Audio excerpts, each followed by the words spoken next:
expectations were completely exceeded. It was great. I love it. Why you see it I knew it was going to be cool. I knew it was going to be life-changing. It's a slice of life. You see how other people live. Get the black and yellow on the wings, and kind of a grayish body. Hi, I'm Tom Clay. I've been a professor at Hillsborough Community College for about 25 years. And for the past 10 years, I've been involved with the study abroad program that we have at Hillsborough Community College.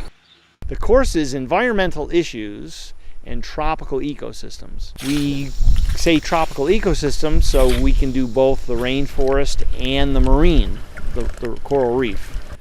And we say environmental issues because we try to study these ecosystems, but we also see how they're in trouble. There's so much emphasis on the other study abroad programs about cultural immersion. You're in another culture, and I think that's great, and there is some of that here in Belize. But we're in nature. We're not in the city. We're in nature. You'd have to walk quite a ways to be able to go to a convenience store if you decided you didn't have any toothpaste here.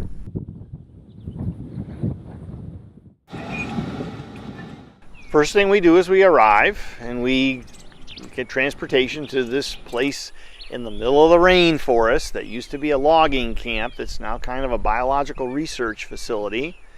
And we're going to spend the next several days hiking in the rainforest, trying to observe animals, try to observe different plants, learning about the different medicinal uses of some of the different plants.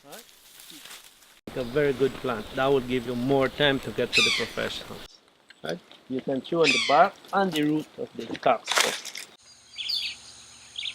Hillbank is this really cool spot right in the middle of the jungle, and it is part of a conservation project. I started to work with the organization with Program for Belize in 2011. Basically what we do here is research, ecotourism, sustainable timber harvest, protection and stuff like that. Those are like the three main things we do. So we go over there and we cut those trees over there. We won't be going in there again for another 40 years. They had random points that they plotted out on a map, and it's all dispersed all over the reserve.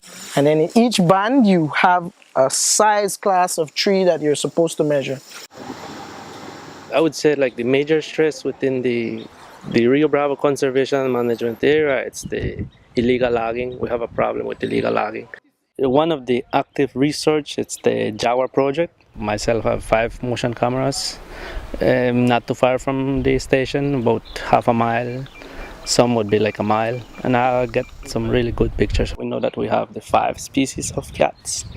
We start from the largest, the jaguar, the puma, the ocelot, the margay, and the jaguarundi. Those will be the 5 species of cats we have within the Rio Bravo Conservation and Management Area.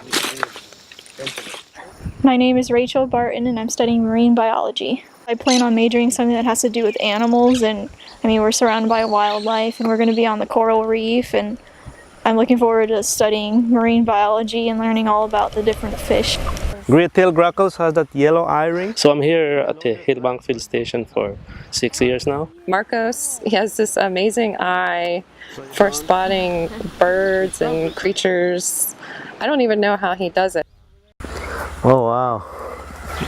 Great kiss kitty. It'll be a little bit smaller and more browner color. And the tail as well is not great as the male. We went birding this morning and saw lots of different birds through the binoculars and telescopes, and I took lots of pictures on my phone through the telescope. This is fresh water. You see the little nesting boxes? Those are nesting boxes for mangrove swallows. We went crocodile spotting. That was really fun.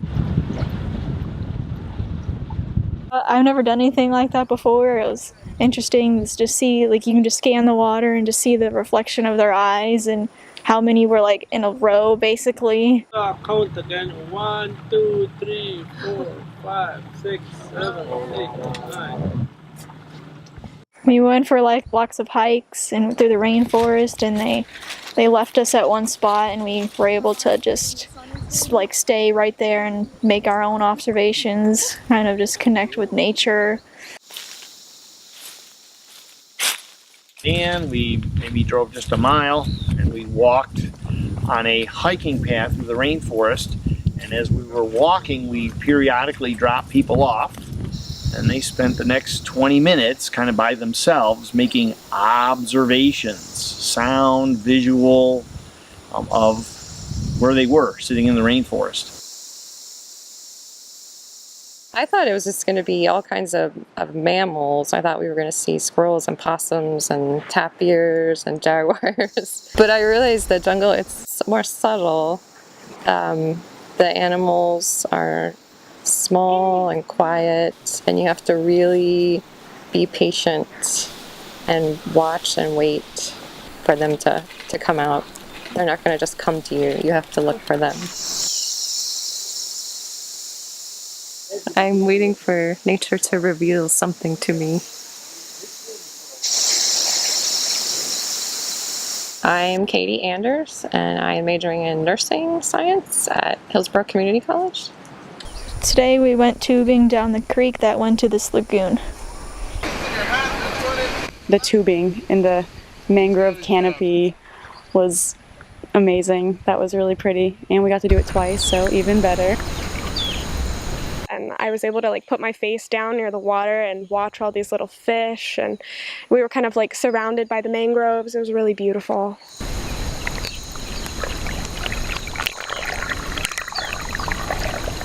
I'm Dr. Michelle Phillips. I'm a biology instructor at Hawaii Community College on the Big Island of Hawaii. I'm here to check out the program in the hopes of bringing students next year. I see them building relationships. I see them experiencing new wildlife. You kind of become a little travel family, and you look out for each other. We have visited Lamanai. I really liked the Mayan ruins. Welcome to Lamanai, everyone. The tour will be an unbelievable tour. What? The mass temple stands around 20 meters high and consists of 5 major successive building phases. We are at the High Temple at Lamanaya, an archaeological site in Belize. This is a temple that was dedicated to the rain god. It's the highest tower in the archaeological preserve at 33 meters high. The students have already started to ascend it. I'm going to follow them in just a second. I think it's incredible. I'm feeling just a lot of energy, and I love it. It feels good to be up here. We saw a toucan. Bill toucan, our national bird. So that was pretty cool. It's a really good opportunity for students to get involved in that, and I like that students don't have to be in science to come, that they can come and experience this, and maybe it will help them make better choices or help them think about different impacts that they have on the environment. I'm also looking forward to being on the beach and looking at all the coral reefs and fish. Today we're on the island of Saltwater Key, basically about 13 miles southeast of the town of Dangriga. We've been doing a lot of marine observation. We've been, first we had an introduction to snorkeling. Along the reef, they'll make their way from the seagrass beds onto the reef at night, and then they're going to crawl up and break out the top of the sea urchin, engulf its whole body over it, and suck out inside of that. Our guides took us out to the grass beds. We observed how the grass beds affect the islands in terms of slowing down the currents. What we're showing the students is the structure of the coral reef. Right here on the island, we're almost on top of the coral of the barrier reef, and when you look to the east part of the island, you can see the reef crest crashing, the fore reef, and behind us we have the calm waters of the inner lagoon, and beyond that you can see the Maya Mountains too.